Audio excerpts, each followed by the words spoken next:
这个医院的下午。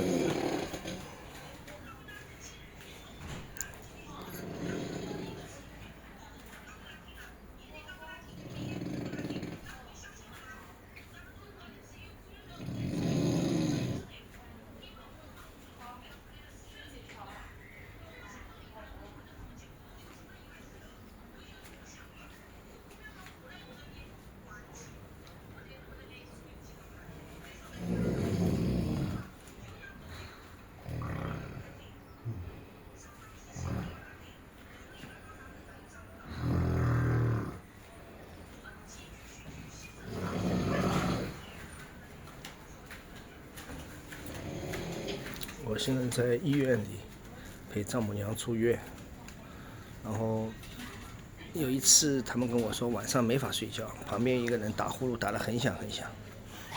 然后昨天呢，这个病房里没有什么人，然后